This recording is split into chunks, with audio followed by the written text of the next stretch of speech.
Le livre est le diplôme que personne ne peut t'enlever. Pas une université, pas un système. Toi, ton vécu, ton nom sur la couverture. Thomas Sankara est mort, mais ses discours font encore pleurer des jeunes Africains qui n'étaient pas nés. Il y a une question que je me pose souvent, une question que peu de gens osent regarder en face. Quand tu mourras et ce jour viendra pour toi comme pour moi, qu'est-ce qui restera de toi? Pas ton argent, il sera redistribué. Pas ta maison, elle changera de propriétaire. Pas même ton visage, la mémoire des hommes est courte. Ce qui restera, c'est ce que tu auras transmis, ce que tu auras sémé dans l'esprit des autres. Ce que tu auras osé mettre par écrit. Aujourd'hui, je veux te parler de quelque chose de profond, de quelque chose que les grands bâtisseurs de ce monde ont toujours compris et que la majorité des gens ignorent jusqu'à la fin de leur vie. Je vais te parler de la puissance insensée de ta sagesse et pourquoi il serait criminel de la laisser mourir avec toi. Je vais te donner aujourd'hui 3 piliers, 3 raisons profondes pour lesquelles un homme ou une femme de valeur doit absolument laisser un livre derrière lui. Pas pour l'argent, pas pour la gloire, mais pour quelque chose de beaucoup plus grand. Pilier numéro 1, la crédibilité. Il y a une réalité que j'ai observée dans le monde du leadership africain. Avant un livre, tu es quelqu'un de bien.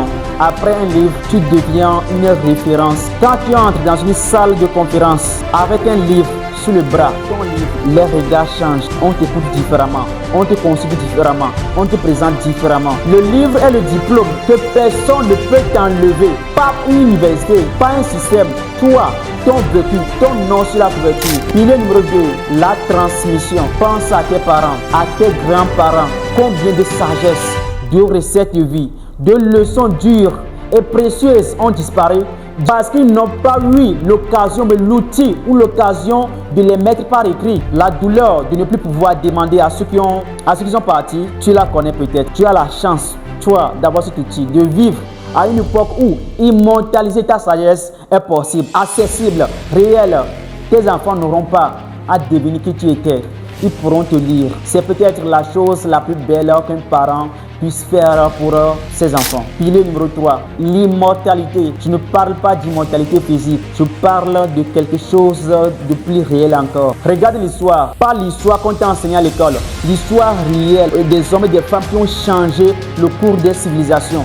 Marcus Aurelius, entrepreneur de Rome, c'est l'homme le plus puissant de son époque. Il aurait pu se contenter de régner, mais non, il l'a écrit. Chaque nuit, dans ses journaux personnels, il consignait ses réflexions, ses doutes, ses principes. Ces textes qui n'avaient jamais destiné à être publiés s'appellent aujourd'hui les pensées. Et ils ont traversé 19 siècles pour arriver jusqu'à nous. Nelson Mandela, emprisonné pendant 27 ans, privé de liberté, de famille, de tout, mais pas de sa plume.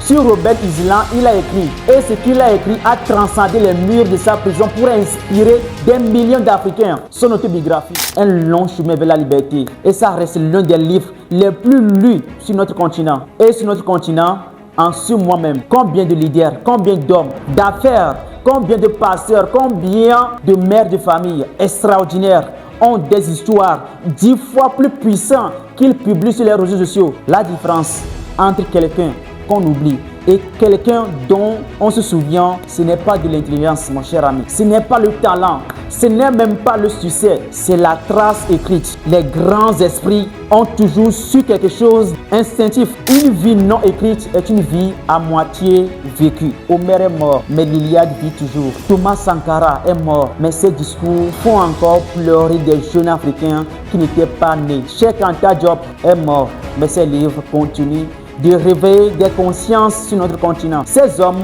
ne vivent plus dans leur corps, mais ils vivent dans leurs mots, dans leurs pages, dans les esprits de ceux qui les ont lus. Et toi, qui es-tu pour décider que ta sagesse mérite moins que la leur? La majorité des personnes qui me regardent en ce moment se disent, oui Joseph, tu as raison, je devrais écrire un livre. Et elles pensent ça depuis des mois, des années peut-être. Et pourtant, le livre n'existe pas encore. Pourquoi? Parce que tu manques de temps. Ta vie est un tourbillon. Tu gères une entreprise, une famille, des responsabilités. Parce que tu ne sais pas par où commencer. La page blanche est paralysante. Parce que tu n'es pas sûr de savoir écrire. Tu parles bien, tu penses bien, Mais écrire, c'est un autre art. Je comprends. J'ai entendu ces 3 objections des centaines de fois. Et c'est précisément pour éliminer que notre service existe. Tu n'as pas besoin d'écrire une seule ligne. Tu n'as besoin que d'une chose, ta voix et 30 minutes de ton temps. Moi, c'est Joseph Ariankonou. Je suis auteur de 6 livres. Formateur digital, fondateur de Joseph Academy. J'ai passé des années à comprendre l'art de transformer une vie en mots. Et aujourd'hui, avec mon équipe, on fait quelque chose de précieux et de puissant. On prend ton histoire, tes expériences, ta sagesse, tes leçons de vie et on les transforme en un livre professionnel, structuré, écrit avec un storytelling captivant, avec ta photo sur la couverture, imprimé et livré directement entre tes mains. Le processus, 3 étapes seulement. La première étape, un entretien de 30 minutes avec toi ou tes enregistrements vocaux ou même tes vidéos YouTube déjà existantes. Tu n'as rien de nouveau à créer. Deuxième étape, notre équipe écrit, structure, raffine. Nous transformons ta parole en prose élégante, en chapitres qui se lisent d'une traite. Voyez-vous? Et la troisième étape, couverture professionnelle avec ta photo, impression, livraison. Et un jour, dans une semaine, tu tiendras en tes mains la preuve physique de ta valeur.